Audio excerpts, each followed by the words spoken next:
India में एक YouTuber ने कब्र के ऊपर मजाक करने का सोचा, मुसलमानों की दिलाजारी करने का सोचा, मेरे रब को चैलेंज करने का सोचा और उसने एक कब्र के ऊपर खुदाई शुरू कर दी। और उसका ये कहना था कि मैं देखता हूं कि ये मुसलमान कैसे कहते हैं कि कब्र के अंदर अजाब होता है, कब्र के अंदर सांप निकल आते हैं, बिच्छू निकल आते हैं।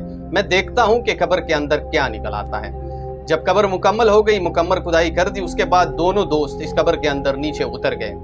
उसने चार्जिंग लगाई, लाइट लगाई, मुकम्मल सेटअप बराबर कर दिया और उसने कहा कि मैं पूरी रात दोस्त के साथ इस कब्र के अंदर गुजारूंगा। मैं देखता हूं कि इस कब्र के अंदर क्या क्या होता है।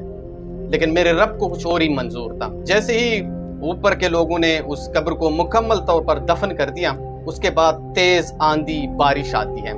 जैसे ही बारिश आती है तो उसके ऊपर जो दोस्त बैठे हुए थे उसने टेंट लगाने की कोशिश की, लेकिन मेरे रब को कुछ और ही मंजूर था। बहुत तेज हवा आ गई और वो उसी टेंट को उड़ा कर ले गए।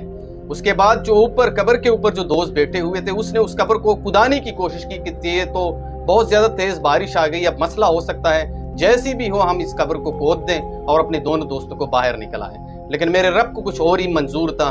उसके बाद जैसे ही उसने कब्र को कुदाने की कोशिश की तो वहां पे तेज जल्लाबारी शुरू हो गई।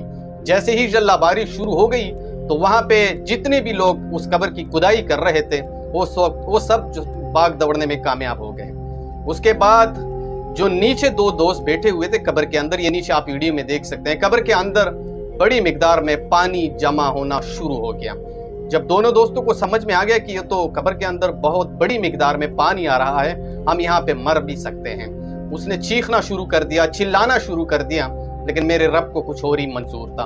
वो कब्र पूरी तरह पानी से भर गया। उसके बाद ये दोनों दोस्तों को कब्र से निकाला गया। जब निकाला गया तो ये दोनों बेहोशी के हालात में थे और बेहोशी के हालात में इसको हॉस्पिटल मुंतकिल किया गया। जब वहां पे उसे मुंतकिल किया गया और दोनों दोस्त जब होश